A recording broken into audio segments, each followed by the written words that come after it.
Bueno, muchas gracias a todos. Voy a intentar hablar despacio, cualquier cosa ustedes me dicen, porque yo ya, por norma, hablo muy rápido. O sea que intentaré, porque no hablo portugués, mis disculpas.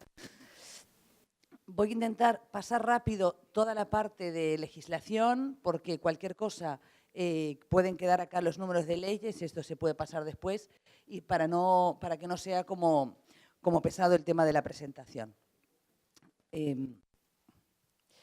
Bueno, sí dar un pantallazo de los datos de discapacidad que tiene Uruguay.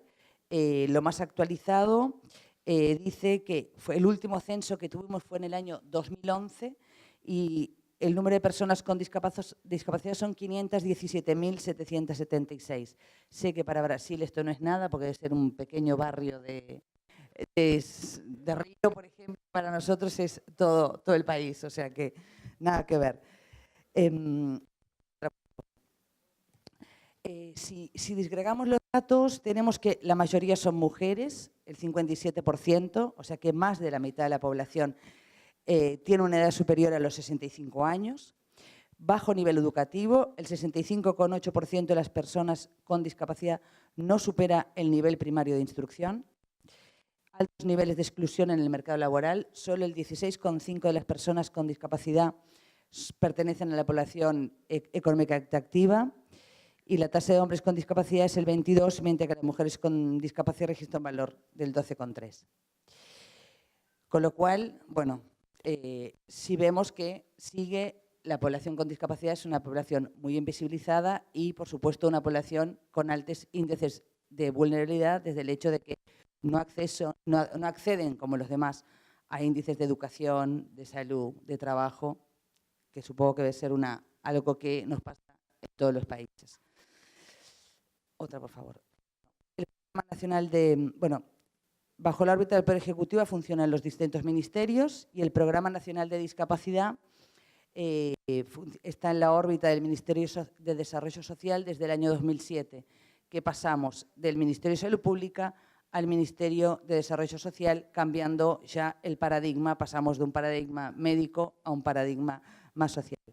Pronadis tiene la responsabilidad de la rectoría de las políticas públicas en discapacidad y a su vez es ejecutor de proyectos y programas. Somos rectores, pero a su vez ejecutamos proyectos y programas. Hay distintas leyes. Cuando pensamos en leyes sobre salud sexual y reproductiva o leyes, no hay leyes específicas, sino que dentro de la ley de la normativa nacional está en todas incluida las personas con discapacidad. Leyes que, como hablábamos con Argentina, tenemos muchas, debemos decir que muchas están reglamentadas, pero el cumplimiento, no voy a engañar a nadie que sea un 100%, porque no sería cierto. En este marco legal, Uruguay avanza en políticas de salud sexual y reproductiva y vamos a contar cómo fue el avance porque pienso que sirvió y capaz que la experiencia puede servir como para otros. En su momento, perdón, que yo me pierdo, yo hablo y después no miro, ahí está, avances. En los avances se hizo un estudio sobre la accesibilidad de las mujeres con discapacidad a los servicios de atención en salud sexual y reproductiva. ¿Quién intervino en ese estudio? Participó la Intendencia de Montevideo, la Facultad de Psicología de la Universidad de la República, mujeres de la sociedad civil organizada y ONU Mujeres. ¿Qué se hizo para ver qué pasaba? Tuvo dos vertientes el estudio. Por un lado hubo uno cuantitativo y por otro lado hubo uno cualitativo. En cuanto al cuantitativo, fueron encuestas semidirigidas a mujeres con discapacidad mayores de 18 años. Se hicieron focus group de mujeres por tipología de discapacidad. A su vez, se entrevistó a los jefes y jefas de los servicios de salud sexual y reproductiva de los centros de Montevideo, porque era el lugar donde podíamos abarcar, y además se pasó un formulario de accesibilidad a esos centros de salud.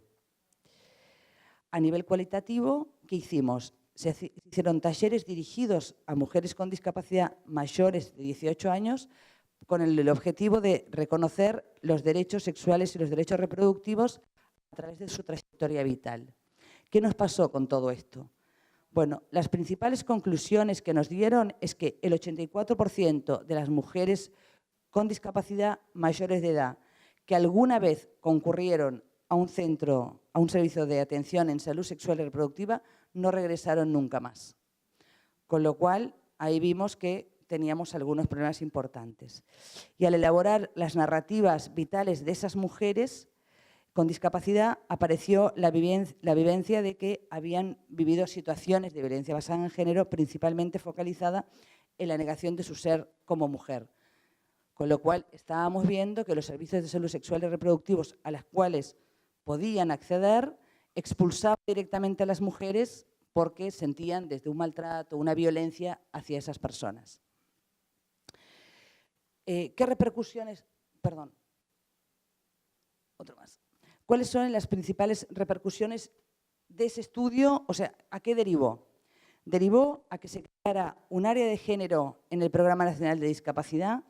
Por más que el Ministerio de Desarrollo Social tiene un Instituto Nacional de las Mujeres, entendimos que debíamos crear un área de género para poder trabajar de forma interprogramas para que el tema de discapacidad quedara incluido en el Instituto de las Mujeres.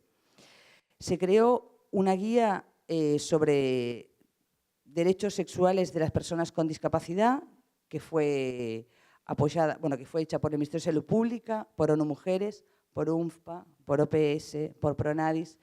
Una guía que ha servido para que otros países la usen como para ir avanzando. Y se creó una estrategia que verdaderamente dio un muy buen resultado, que fue una estrategia de divulgación, sensibilización y capacitación que se llamó Barriendo Barreras, que duró del 2012 al 2015, que fue una estrategia que difundió los resultados del estudio, tuvo un alcance nacional y pudimos trabajar y abordar con las personas, pudimos abordar al personal del primer nivel de salud, permeando a los tomadores de la decisión, lo que derivó en estrategias de capacitación a todo el personal de salud de primer nivel y poder trabajar desde la perspectiva del modelo social y basado en los derechos humanos. De ahí también se derivó a una guía de atención para todo el personal de salud, los efectores de salud públicos, porque el privado se nos complicó, pero a nivel de los efectores de salud pública sí tienen una guía de atención a las personas con discapacidad, lo que ha hecho que se mejore el trato. No estamos ni ahí, pero vamos mejorando.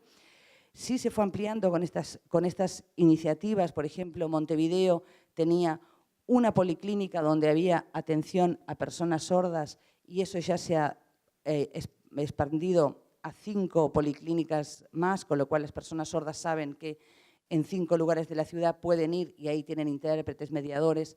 Se ha llevado a otros departamentos, con lo cual esto fue contagiando un poco de unos a otros. A raíz de todo esto deriva a que nosotros, por favor la siguiente, bueno, nos juntáramos varios organismos del Estado y nos presentáramos a un proyecto que es el derecho a la igualdad y no discriminación de las personas con discapacidad. Fue un proyecto que nos presentamos a un fondo de Naciones Unidas y que tuvo de diferente, me parece, con relación a otros proyectos. Tiene 3 componentes, pero yo les voy a contar un poquito cómo lo iniciamos. Nos juntamos para presentarnos al proyecto el Ministerio de Salud Pública, el Ministerio de Desarrollo Social, el Instituto Nacional de Estadística, el Banco de Previsión Social, la alianza de asociaciones, una alianza de asociaciones de personas con discapacidad, o sea, con la sociedad civil, y están como contrapartes ONU Mujeres, UNFPA y OPS, con lo cual todos conjuntamente presentamos y estamos trabajando en un proyecto conjunto que tiene 3 líneas bien importantes, que uno sería el acceso universal de las personas con discapacidad a la salud, con énfasis en salud sexual y reproductiva, hay otra línea que es violencia basada en género y hay otra línea que es la sistematización de la información. Uruguay, supongo como algunos países, tenemos una dificultad importante con saber cuántas personas con discapacidad hay, qué características tienen, dónde están, y a la hora de diseñar política pública, el no tener claro dónde están las personas y qué características tienen, se nos complica. ¿Qué esperamos de todo esto? Al menos en la línea de salud sexual y reproductiva, como para ir focalizando. Bueno, se van a capacitar a todos los recursos humanos de la salud, especialmente a los relacionados en salud sexual y reproductiva. Se va a producir todo el material accesible y validado por las personas con discapacidad acerca de los temas de salud sexual y reproductiva, métodos anticonceptivos, consentimiento informado, derechos sexuales. Se va a actualizar la guía que tenemos de derechos sexuales para personas con discapacidad. Se va a realizar un protocolo para la comunicación de diagnósticos prenatales de discapacidad dirigidos a profesionales de la salud, madres y padres involucrados. Y se va a realizar un protocolo mínimo de accesibilidad a los servicios de salud, con una hoja de ruta de adaptabilidad. Se va a elaborar un perfil profesional de la figura del mediador, que entendemos que es una figura importante a la hora de poder acceder a los servicios de salud. Lo vimos, por ejemplo, a nivel de las policlínicas para personas sordas. Son policlínicas comunes donde hay un área para personas sordas, que la figura del mediador es importante. A ninguno de nosotros nos gusta que nos acompañen al médico, queremos ir solos, con lo cual las personas con discapacidad precisan lo mismo. Seguramente van a precisar algunos apoyos y pretendemos que los apoyos no sea el familiar, no, sino que la persona con discapacidad pueda ir sola a atenderse como cualquiera de nosotros. Y después, otras cosas que las voy a contar y no están, pero las cuento. ¿Qué nos pasó con todo esto? Lo que sí hemos visto, que hay muchas leyes, hay muchas cosas, pero que muchas veces haciendo pequeñas iniciativas o planes, algunos pilotos, eso después se multiplica. Pasó con las policlínicas para personas sordas, nos pasó con algunos materiales que hicimos para otros tipos de discapacidad y funcionó. Y yo les quiero contar, por ejemplo, ya que estamos hablando de salud sexual y reproductiva, del tema del maternaje de las madres con discapacidad. Uruguay, aún no lo hemos podido cambiar, tiene lo que le llamamos la incapacidad. A las personas con discapacidad, a muchas se las declara incapaces. No es una norma, pero sí pasa. Una madre con discapacidad intelectual, cuando va a dar a luz, seguramente ese bebé se ha retirado de esa mamá porque se diga no puede llevar adelante un maternaje, sin valorar si ese maternaje lo puede llevar adelante o no, y más en poblaciones vulnerables. Bueno, nosotros que tenemos un área jurídica importante en el programa, vimos que había como muchas sentencias que el juez automáticamente se veía que era una mamá con discapacidad, y más si con discapacidad intelectual, retiraba ese bebé. Lo que pusimos en marcha es un piloto chico, pero está funcionando muy bien.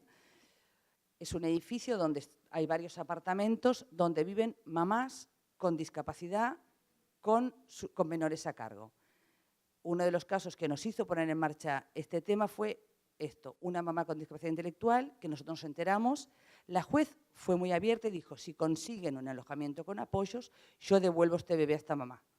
Ahí nos pusimos a trabajar, tuvimos suerte de conseguir un edificio, conseguimos suerte de poder poner en marcha este sistema de apoyo. Son unos apartamentos donde la madre vive sola, con apoyos, porque cada mamá precisa un apoyo. Es un alojamiento transitorio, que no sabemos de cuánto, puede ser 1 año, pueden ser 2, pueden ser 3, veremos el proceso de cada madre, pero sí podemos ir trabajando con estas madres para que ejerzan su maternidad como cualquier otra persona. Porque sí que es verdad que hay personas que precisan apoyos, otras no, pero hay mamás, y yo les aseguro que, por ejemplo, esta mamá que tiene una discapacidad intelectual, cuando se volvió a encontrar con su bebé, les debo decir que el maternaje de esa madre daría ejemplo a muchas otras. Con lo cual, tenemos bien claro que con apoyos todos podemos llevar adelante o nuestro maternaje o una vida saludable como otros. ¿Qué nos acompaña en todo esto? Bueno, la sociedad civil atrás, la sociedad civil apoyando en esto. Y lo podemos ver cuando vemos en otros casos, que yo le voy a poner, no vamos a hablar ahora de salud sexual y reproductiva, pero por ejemplo, del acceso al trabajo. En Uruguay tenemos una ley en este momento de cuotas o de reserva de acceso al mundo laboral privado, porque todos los sindicatos, bueno, tenemos uno solo, pero es muy grande, el único sindicato de trabajadores que tiene el Uruguay, que es el PCNT, se juntó para reivindicar que las empresas privadas debían tener cuota para personas con discapacidad. Con lo cual, es evidente que si juntamos, si entendemos que son necesidades y que son derechos de las personas, si estamos acompañados por la sociedad civil, en este caso el que acompañó fue el sindicato, porque es quien tiene que acompañar, porque son los trabajadores que tienen que reivindicar que las personas con discapacidad son tan trabajadores como ellos. A nivel de salud sexual y reproductiva deberá ser sociedad civil, las mujeres organizadas, los hombres organizados, que tienen que acompañar en esto, que las personas con discapacidad tienen el mismo derecho que todos los demás a poder tener buenos servicios de salud sexual y reproductiva o pueden poder decidir si quiero o no quiero tener hijos y si los tengo, que alguien me acompañe en ese maternaje, porque con apoyos puedo llevar adelante un maternaje. Entonces, bueno, hay como mucho a trabajar. Yo después también les voy a dejar, he traído algunos folletitos para que tengan. Hay uno muy lindo que lo voy a enseñar ahora porque me gusta mucho. Ya corto. Hicimos el derecho de las personas con discapacidad un desafío para la agenda regional. Esto es una línea de tiempo. Es una línea de tiempo que es bien interesante. Después hay uno para cada uno. Porque me parece que es interesante el mostrar la línea del tiempo, porque a veces las personas con discapacidad o los que trabajamos con personas con discapacidad pensamos que vamos lento, que hay pocas cosas. Cuando intentas ponerlo en una línea del tiempo y decir, ¿cuántas cosas hemos hecho? ¿Cuánto hemos avanzado? Seguro que falta muchísimo, pero el ponerlo así verdaderamente nos ayuda a ver y a decir, bueno, no vamos tan mal, estamos trabajando bien, nos falta, pero podemos seguir trabajando. Y junto con esto, que yo les voy a dar uno a cada uno, claro, ustedes me van a decir, un programa de discapacidad hace una cosa a papel. No, hicimos una cosa a papel, pero también hicimos lo mismo con una tarjeta de realidad aumentada. ¿Tá? Eso solo con una aplicación gratuita, con el celular, lo ponemos y toda la información que yo les mostré está en lengua de señas, en audio y subtitulado, que es importante. Yo voy a tener que cortar, seguiría hablando porque me gusta contar lo que hacemos y me gusta que hacemos muchas cosas. Decirle al compañero, solo para retrucar, que Uruguay, y no porque sea camisetera, porque yo soy de Barcelona, pero en este momento el 100% de las personas con discapacidad tienen la ayuda técnica que precisan. De forma gratuita, el Estado la provee, si no la provee su proveedor, la provee el Estado. Todas las personas con discapacidad tienen órtesis, prótesis, sillas de ruedas, audífonos, todo lo que necesiten. Y lo decimos porque la verdad que es un orgullo para nosotros el poder haber llegado a toda la población. Seguro que nos faltan muchas cosas, pero bueno, seguiremos trabajando por este camino. Muchas gracias.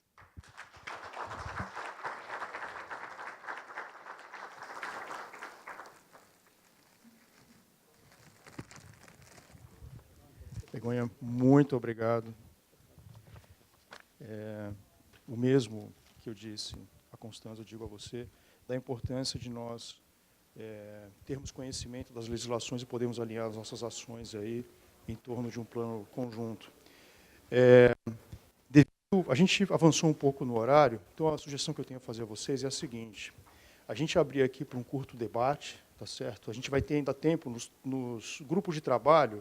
Nós vamos ter um espaço para uma discussão mais aprofundada de tudo isso que está sendo apresentado aqui agora.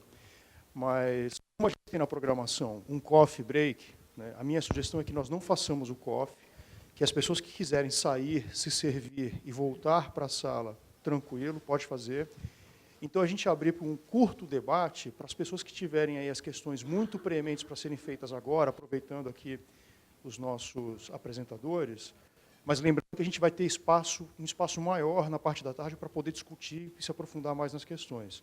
Mas, de qualquer forma, então, a gente abre aqui para 3 questões, pode ser? Então, 1, 2, 2, mais uma. Vitória, você, qual é o nome da senhora, por favor? Tânia, Vitória, Tânia e... Ok, fechou. Ok, tá bem. Então, vamos. 3 aqui, fechou. Vitória, por favor, obrigado. Putz, rápido, não consigo. Mas, assim, acho que foi muito emocionante escutar. Eu vou começar do fim para o início, porque esse exemplo, os 2 exemplos que tu deste, tanto do movimento sindical para exigir e se organizar, é algo muito emblemático, ainda mais no Brasil, né? A lei de cotas está profundamente ameaçada com a aprovação da lei da terceirização, com a questão da reforma trabalhista. Então, é muito sofrido, né? Sendo que a gente é um número muito... A gente faz parte quase de 25% da população e a gente tem um número ridículo de inclusão no mercado de trabalho. E, mesmo assim, e até os concursos públicos, recentemente foi aprovado um decreto que tira a igualdade, um decreto inconstitucional, que tira a igualdade de oportunidades para as pessoas com deficiência, de terem acesso a tecnologias assistivas para fazerem as provas para concurso público. Então, é muito doído e, ao mesmo tempo, é muito emocionante ver esses exemplos. Eu realmente me emociono. E, nesse exemplo que tu deste, das mulheres, mães com deficiência intelectual. Então, é muito, muito forte e importante, né, para a gente se reforçar nesse momento aqui tão sombrio que a gente está vivendo. Em relação à Argentina, né, que a luta das mulheres argentinas, que o Uruguai, né, já nos representa aí, mas a luta das mulheres argentinas foi muito importante até para o nosso movimento aqui no Brasil de resistência em busca de que reconheçam que o nosso corpo é nosso, né? Bom, em relação ao Vanderlei, muito bacana, que vai ser um pouco mais extenso, mas eu acho que é necessário também, tá bom? Eu parabenizo a questão do esforço, né, dos decretos e tudo mais, e, ao mesmo tempo, tem algumas questões que me chamam muita atenção, que eu acho que são importantes. Lembrando que, por mais que sejam críticas, não são críticas pessoais, mas sim de querer valer o espaço, né, que a gente tem de acesso aí para alguém que está representando o governo. Bom, a questão do FGTS. O SUS, ele oferece, né, ele tem essa obrigação, que é algo que está previsto também na convenção, LBI, então é uma questão legal. E, ao mesmo tempo, a gente tem... Não me parece que faz sentido a gente liberar o FGTS para algo que é um direito e que é de competência do SUS, e, ao mesmo tempo, tem tão poucas pessoas no mercado de trabalho, que talvez no mercado de trabalho formal, que possam ter acesso a isso. Então, eu não vejo muito ganho, né? Ao contrário, eu vejo que, ao invés de informar sobre os direitos, a gente está travestindo de uma iniciativa de um governo, sendo que...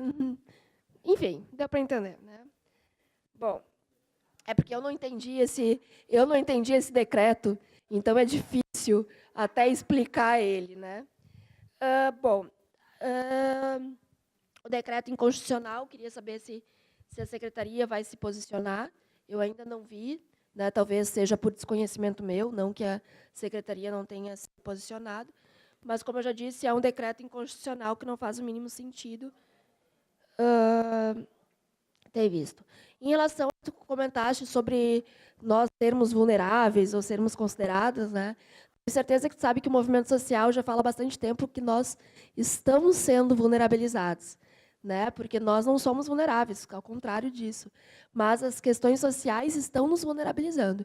E a gente não pode ignorar isso. E, falando nisso também, me parece um pouco perverso essa palavra, dizer que a gente tem que pautar as nossas necessidades diante do governo, porque a gente não tem acesso de igualdade de oportunidade. Até me parece um pouco estranho, eu fiquei um pouco decepcionada, te confesso, com a tua apresentação, porque eu estava esperando que a secretaria se posicionasse, porque ela é guardiã também, que a convenção seja aplicada, né? Então, esse é um dos objetivos da secretaria. Então, eu queria que vocês tivessem me trazido alguma coisa de quais são a conscientização, por exemplo, que está previsto na convenção, e quais são que vocês estão promovendo para que a gente possa, sim, estar em igualdade de oportunidade e poder se organizar enquanto movimento social para pressionar o governo, né, com nossa agenda. Só que, por enquanto, nós somos poucos, né, e privilegiados. Se a gente está aqui, já é um sinal de privilégio tamanho, então me parece muito cobrar de pessoas que estão sem acesso ao mínimo, ao mínimo, ao mínimo. E por mais que a gente gostaria, entendendo que a deficiência, defendendo o modelo social, defendendo que nós fazemos parte da diversidade humana, infelizmente a deficiência nesse país ainda é uma marca social de desigualdade. E tanto, né, e como no Uruguai as mulheres são maioria aqui, né? As mulheres com deficiência são a maioria e as mulheres pretas são a maioria das mulheres com deficiência. E a gente não está tendo nenhuma política, a PNAISM, né? A Política Nacional de Atenção Integral à Saúde da Mulher, não contempla a mulher com deficiência, sendo que ela é pós-convenção. Será que a secretaria também não teria que ter articulado com isso? E, ao mesmo tempo, tu colocas a questão que o Ministério da Saúde é quem deveria, talvez, estar mais próximo dessa temática de saúde sexual e reprodutiva. Só que o Ministério da Saúde, que infelizmente não está aqui, quando eu entrei em contato com eles, através logo após o evento que a gente teve em Fortaleza, sobre mulheres vivendo com HIV, eles me passaram o contato da Kátia, que é uma alegria, né? Exatamente. Mas também, Kátia, a gente tem que reconhecer que as mulheres com deficiência e as pessoas com deficiência continuam sendo ignoradas pelo governo. Então, assim, a gente precisa, sim, que a secretaria esteja articulando para que se entenda. E aí a gente pega os exemplos, desculpa, sei que está demorado, mas acho que é importante, dos nossos vizinhos aqui, né, das nossas vizinhas mulheres que estão aqui falando sobre direitos sexuais e reprodutivos, que já estão reconhecendo que a mulher com deficiência precisa ser contemplada nessas políticas. E aqui no Brasil, infelizmente, nós não somos. Nós continuamos sendo esterilizadas e violentadas. Né? Tem pesquisa, a gente não tem nenhum tipo de pesquisa que dê dimensão do quanto de mulheres com deficiência estão sendo abusadas. A gente sabe que pesquisas internacionais apontam que nós sofremos 3 vezes mais chances de ser abusadas, e mesmo assim a gente não tem. Né? Para teres uma ideia, as mulheres surdas, até tem o nosso companheiro aqui surdo, que também talvez saiba, elas são impedidas de entrar com intérpretes pagos em consultórios médicos. E cadê a secretaria? Cadê? Isso é um direito nosso constitucional. Né? E quando tu comentas também que fazes parte do movimento social, é para isso também que é importante que o movimento social esteja no governo. Não para exigir de fora, mas para fazer a revolução internamente. Por isso que, sim, a diferença vai ser alta. Porque tem que fazer valer esse espaço. Né? Somos todos nós. E é muito perturbador saber que as mulheres com deficiência, a maior parte delas vai só saber o que é ser violentada, abusada, durante sua vida inteira, sem nem saber que isso é um abuso. Então, são essas questões que eu gostaria muito de ter esse retorno. E outra questão também, por último, prometo, que é saber essa questão da transição de governo, se já foram procurados, até mesmo porque o governo atual e o próximo governo têm uma afinidade muito grande de políticas, enfim, de posicionamentos. Então, queria saber se a gente corre também o risco de ser cortado, né? E se já está sendo procurado ou articulado para que a secretaria não morra, enfim. É isso. Obrigada, viu?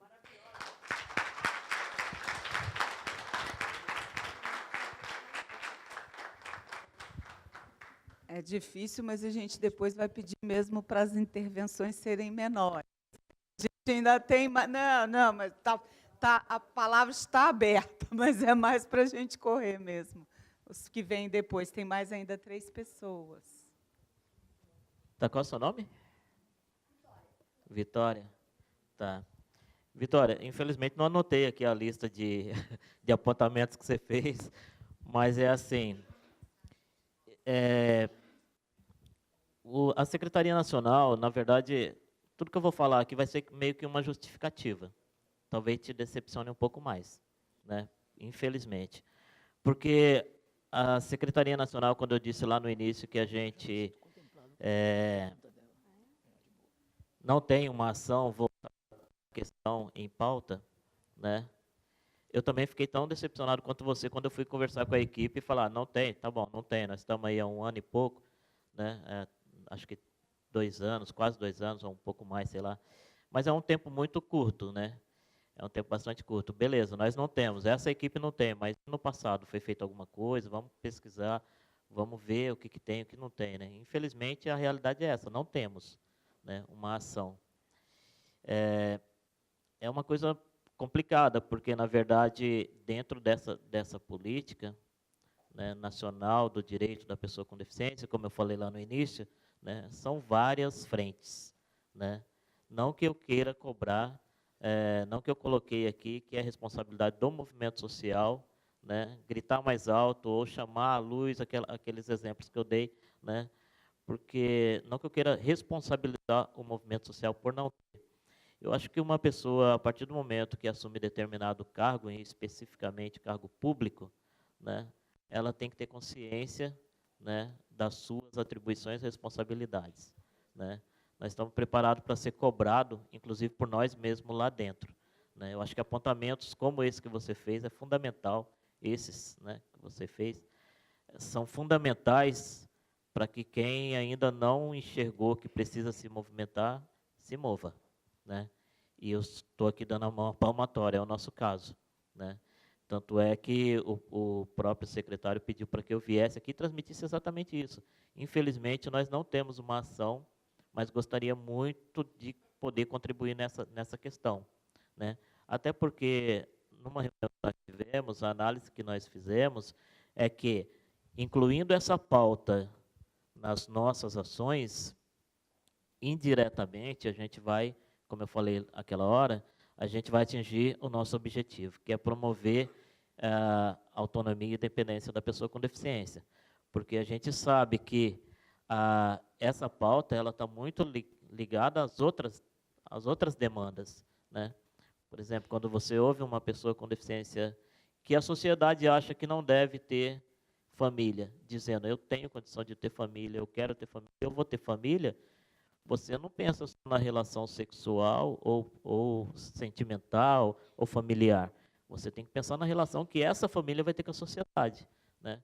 Quais são os proventos que virão? Quais são as oportunidades que esse pai de família vai ter em igualdade, né, em pé de igualdade com os outros pais de família, aqueles que não têm deficiência, né? Que a gente sabe também que, infelizmente, no Brasil, aqueles que não têm deficiência também sofrem essa falta de política pública, né?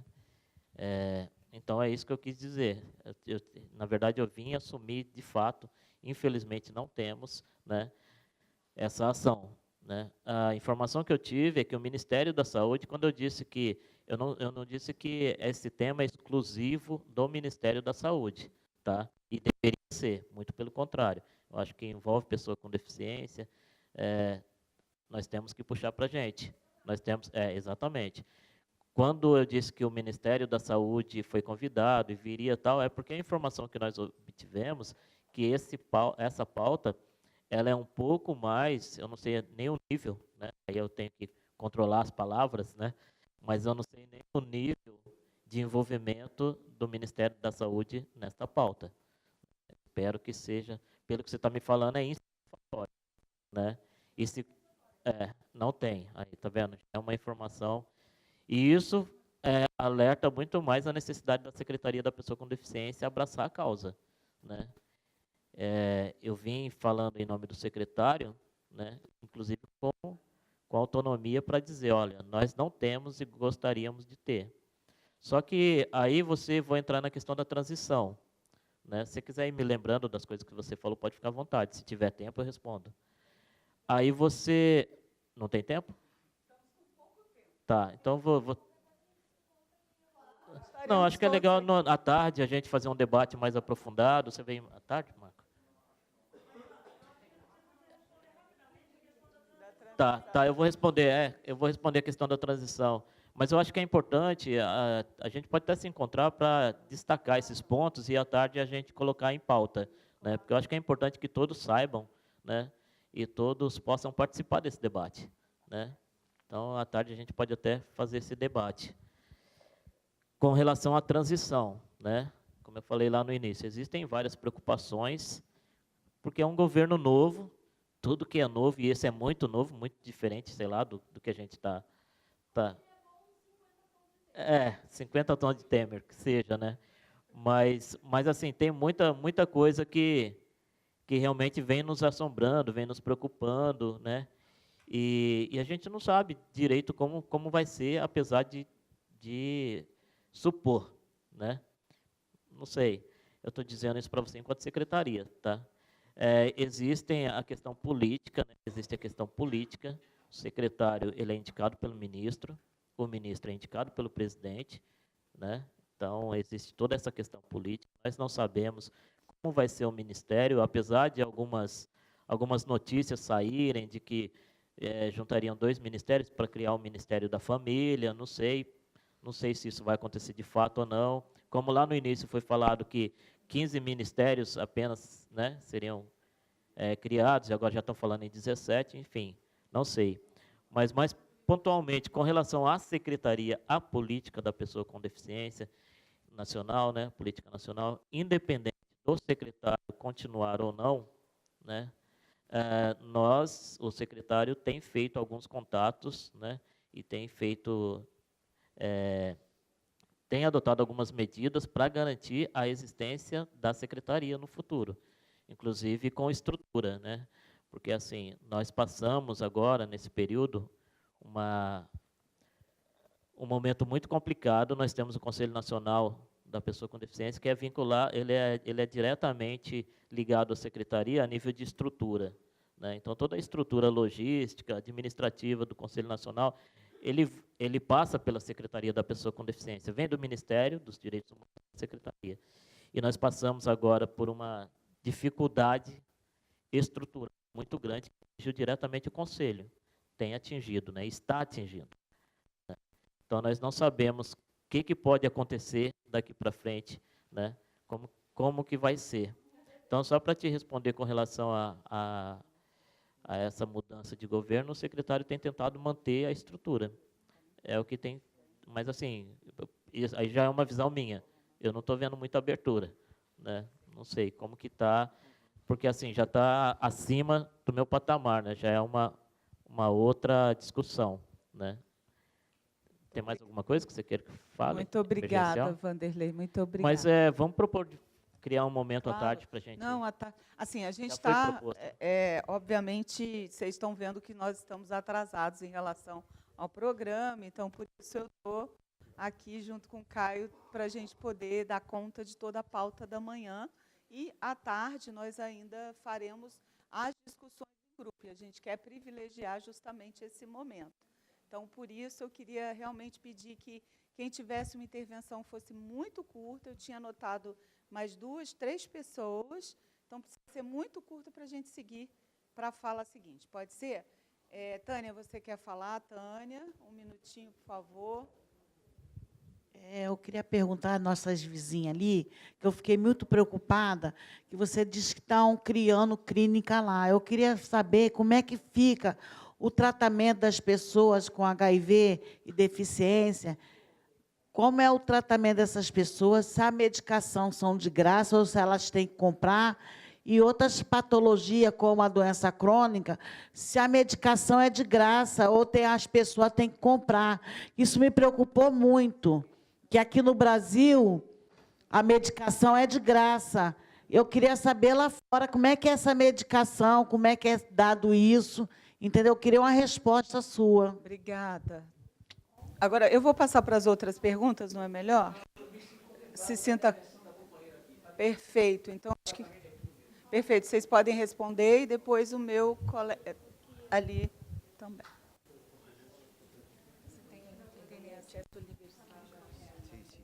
Sí, en Uruguay la medicación para la triterapia y las otras medicaciones de rescate son gratuitas. En el sistema público y en el sistema privado tienen un copago, que es una pequeña cuota, pero los tratamientos están asegurados para toda la población en el Sistema Único de Salud, que es un exemplo da SUS. Eu não falo uma cópia, mas foi inspirado na SUS. Então, todas as pessoas com HIV têm sua medicação garantida. Sim, e também tem uma prestação social para aquelas pessoas que em situação de doença avançada, eles têm uma prestação financeira durante o tempo, até o momento que eles se recuperam. Então, também é uma prestação para aquelas pessoas que estão em um momento de incapacidade temporal para o trabalho. Sí, brevemente en la Argentina también está la ley que garantiza el acceso gratuito a los tratamientos. La Dirección Nacional de SIDA y ETS del Ministerio de Salud de la Nación es quien compra y distribuye los tratamientos, pero bueno, también compartir que lamentablemente en los últimos tiempos hubieron dificultades en el acceso a las compras, que si bien se están garantizando, hay dificultades, pero por ley el acceso a los tratamientos es gratuito también. Eu vou passar para Marco Castilho, que vai falar aqui agora. Obrigado.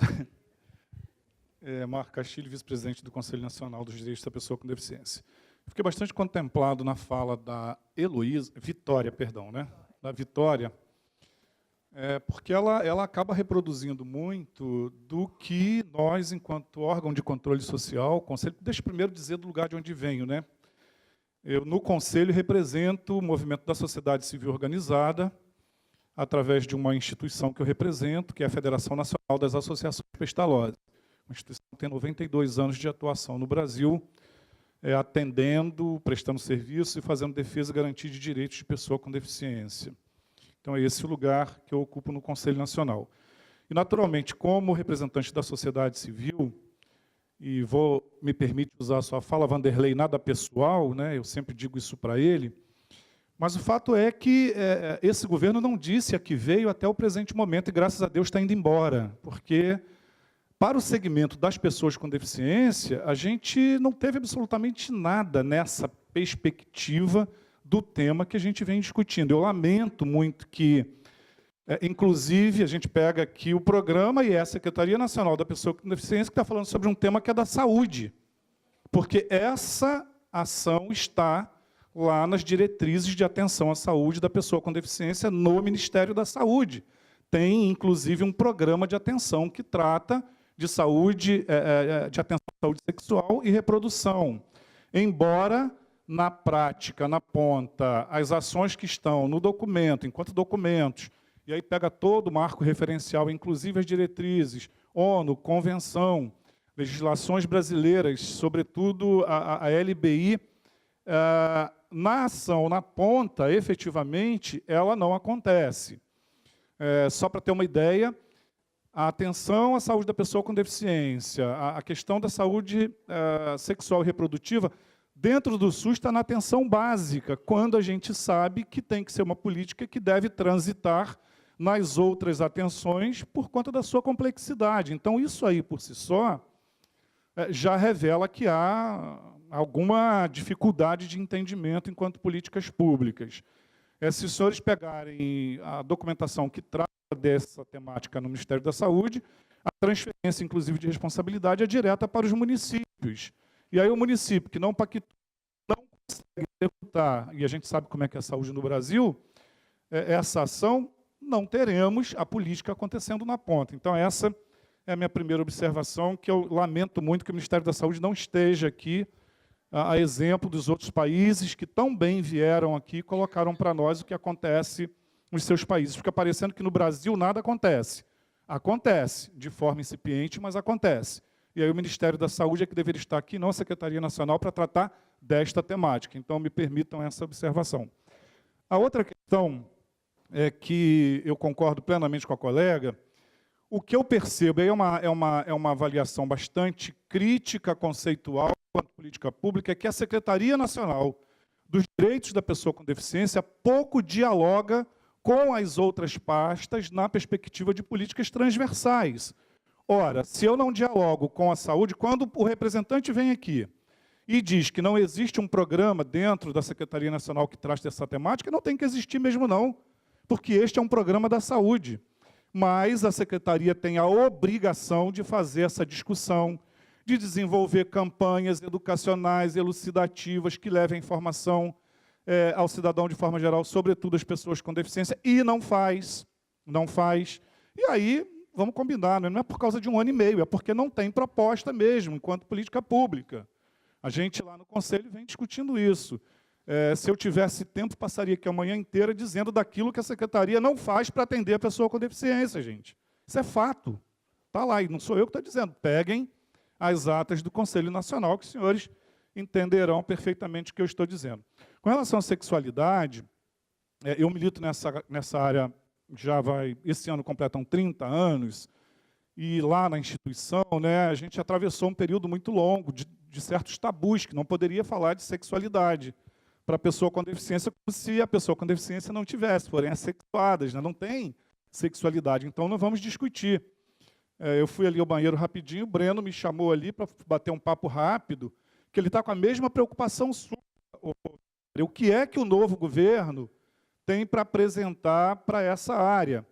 E aí eu dizia para ele, aproveito e socializo aqui, enquanto a gente não sabe da transição, enquanto movimentos sociais, eu posso trazer uma informação.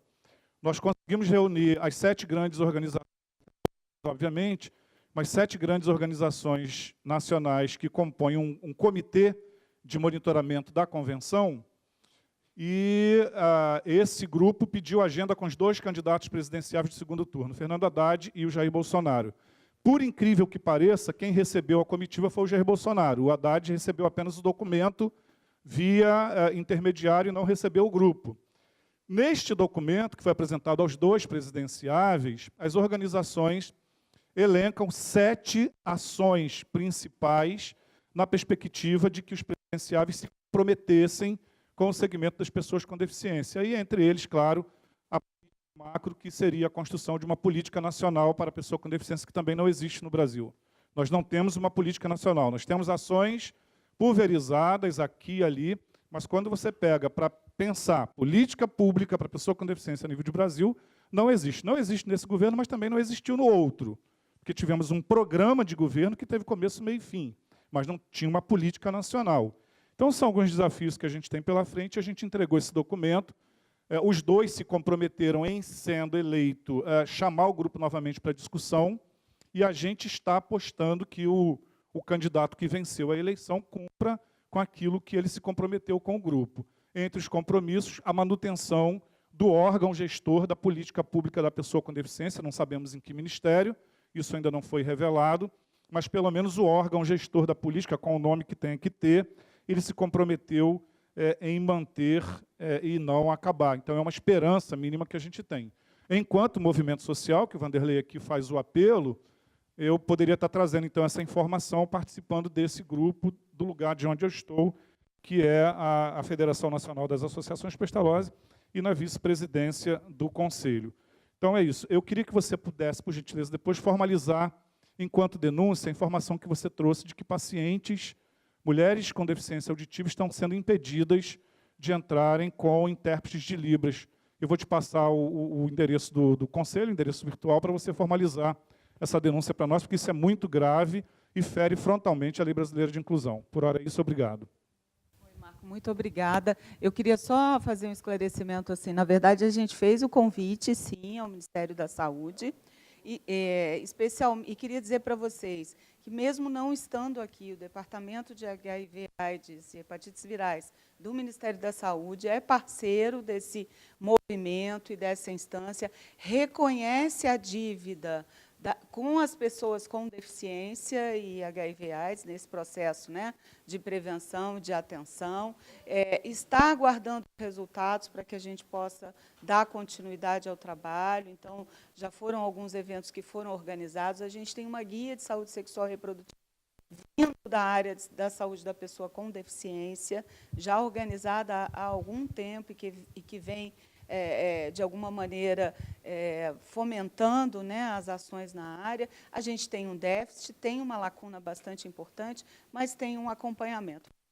Que eu, particularmente, pessoalmente, já estive na Secretaria de Direitos Humanos, em relação à questão dos dados. Nós temos muito poucos dados em relação à pessoa com deficiência e, mais ainda, em relação às pessoas com deficiência e HIV. E isso é, de fato, algo bastante importante, tanto é que tem um cartaz na mostra, que é um cartaz de uma mulher vivendo com AIDS, perguntando quantos somos, como podemos fazer para nos tratar melhor e como podemos prevenir essas intercorrências. Então, acho que tem uma lacuna aqui que a gente precisa destacar. Mas só queria ressaltar que, embora não esteja presente, inclusive o próprio evento é apoiado pelo Departamento do Ministério da Saúde, de HIV/AIDS do Ministério da Saúde. Tá certo? Caio, vamos dar sequência. Sim. Então, tem muitas questões que foram levantadas. Eu imagino que a gente vai ter um espaço interessante e importante para discutir no período da tarde. E muitas dessas reivindicações, a ideia de que elas figurem no nosso documento final, para que elas possam ser pleiteadas aí junto aos órgãos competentes. Marco, eu faço eco aí a sua exposição e também a da Kátia, porque se nós não temos nós não temos dados, fica muito difícil de você desenvolver um plano de ação se você não tem dados, se você não conhece a sua população, se você não conhece, enfim, quais são as necessidades, as barreiras que essa população vem enfrentando no seu dia a dia, como usuários do Sistema Único de Saúde e como membros da população como um todo. Então, é preciso que nós tenhamos mais informações, mais clareza quanto a essas barreiras e essas necessidades, para que assim a gente possa desenvolver um plano de ação para derrubar essas barreiras e assegurar tudo o que foi exposto aí nos nossos marcos legais. Então, eu queria...